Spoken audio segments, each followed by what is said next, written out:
Warahmatullahi wabarakatuh. Yang terhormat Bapak Irfan, mata kuliah manajemen investasi dan portofolio, serta teman-teman yang terkasih. Saya akan menjawab pertanyaan, jelaskan teori-teori investasi dalam dunia. Yang pertama itu teori efisiensi pasar. Teori efisiensi pasar adalah konsep dalam ekonomi dan keuangan yang menyatakan bahwa harga aset atau sekuritas di finansial mencerminkan semua informasi yang tersedia secara publik. Ini berarti bahwa harga aset tersebut mencerminkan nilai intrinsiknya dan tidak ada peluang bagi investor untuk memperoleh keuntungan yang konsisten dengan memanfaatkan informasi publik. Teori efisiensi pasar memiliki 3 bentuk utama, yaitu yang pertama, efisiensi pasar lemah atau weak from efficiency. Yang kedua, efisiensi pasar setengah kuat, semi strong from efficiency. Dan yang ketiga, efisiensi pasar kuat, strong from efficiency. Yang kedua ada teori portofolio Markowitz. Teori portofolio Markowitz juga dikenal sebagai teori modern atau modern portofolio teori. Dikembangkan oleh ekonomi Amerika Serikat bernama Harry Markowitz pada tahun 1952. Teori ini adalah konsep kunci dalam keuangan yang telah menjadi dalam pasar pengelolaan investasi dan diversifikasi portofolio. Teori portofolio Markowitz mengemukakan bahwa investor dapat meningkatkan pengembalian potensial mereka dengan mengurangi risiko melalui diversifikasi yang telah tepat dalam portofolio investasinya. Prinsip-prinsip utama teori portofolio Markowitz adalah sebagai berikut. Yang pertama, diversifikasi. Yang kedua, efisiensi portofolio. Yang ketiga, pengukuran risiko dan pengembalian. Yang keempat, kurva efisiensi. Yang kelima, perbandingan portofolio dan asimetri utilitas. Yang ketiga ada teori modern portofolio atau CAPM. Model asset pricing. CAP atau CAPM adalah sebuah teori dalam keuangan yang menghubungkan pengembalian suatu aset dengan risiko sistematis yang diukur dengan beta. Teori CAPM dikembangkan oleh William F. Sharpe, John Littner, dan Jan Mosin secara independen pada tahun 1960-an. Teori ini merupakan salah satu konsep kunci dalam keuangan modern dan digunakan untuk menentukan pengembalian yang tepat yang seharusnya diharapkan dari suatu aset berdasarkan risiko yang dibawa aset tersebut. Berikut adalah konsep utama dari model asset pricing atau CAPM. Yang pertama, pengembalian yang diinginkan. Yang kedua, beta. Yang ketiga, premi risiko. Yang keempat, risiko bebas risiko.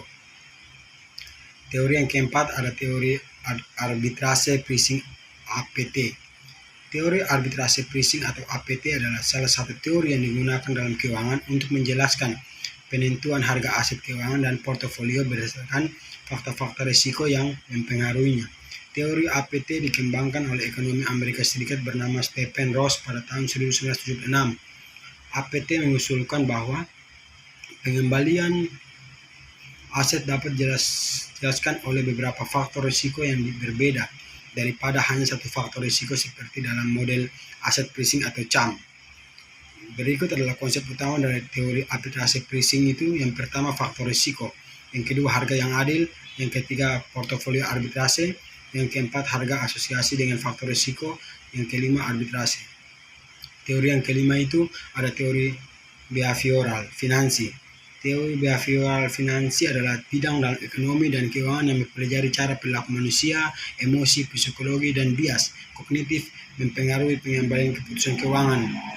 Ini adalah pendekatan yang mengakui bahwa perilaku investor tidak selalu rasional dan berdasarkan informasi lengkap seperti yang diasumsikan dalam teori finansial tradisional.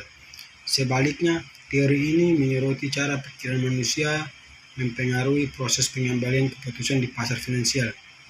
Berikut beberapa konsep penting dalam behavior finansi. Yang pertama, bias kognitif, perilaku internasional. Yang ketiga, efek keuangan dari psikologi. Yang keempat, teori propensity. Yang kelima, herding behavior. Yang keenam, pengaruh grup dan sosial.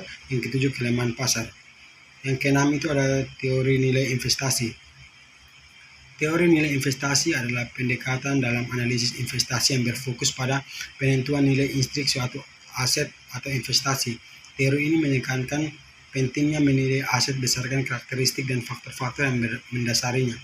Daripada hanya mengandalkan harga pasar atau ekspektasi pasar, teori nilai investasi seringkali digunakan dalam konteks investasi saham, obligasi, atau aset lainnya. Berikut beberapa konsep fungsi dalam teori nilai investasi. Yang pertama, nilai intrik. Yang kedua, analisis fundamental.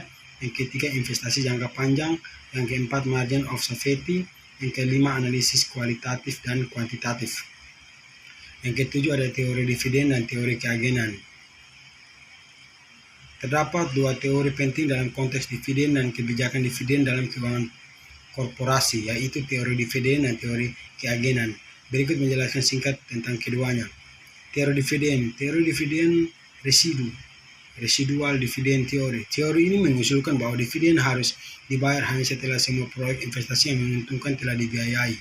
Jika perusahaan memiliki proyek yang dapat memberikan pengembalian yang tinggi, maka dividen dapat diabaikan untuk menginvestasikan dana tersebut kembali dengan perusahaan. Teori keagenan atau agensi teori. Teori keagenan adalah kerangka kerja yang digunakan untuk menjelaskan konflik kepentingan antara kepemilikan perusahaan, pemegang saham, dan manajemen perusahaan. Manajemen perusahaan yang mewakili pemegang saham mungkin memiliki insentif untuk mengambil keputusan yang menguntungkan diri mereka sendiri, yang tidak selalu selaras dengan kepentingan pemegang saham. Yang berikutnya dan yang terakhir itu ada teori reksadana. Reksadana adalah bentuk investasi kolektif di mana sejumlah dana dari berbagai investor digabung dan dikelola oleh manajer investasi yang profesional. Tujuan utama reksadana adalah menginvestasikan dana tersebut ke dalam berbagai instrumen keuangan seperti saham, obligasi, pasar uang, dan instrumen-instrumen lainnya. Untuk menghasilkan keuntungan bagi pemegang saham reksadana, ada beberapa teori konsep yang terkait dalam reksadana. Yang pertama itu teori diversifikasi, yang kedua teori efisiensi pasar, yang ketiga teori portofolio, yang keempat teori permodalan, yang kelima teori keagenan, dan keenam terakhir teori biaya investasi. Baik, itulah jawaban dari saya. Kurang dan lebihnya mohon dimaafkan. Wassalamualaikum warahmatullahi wabarakatuh.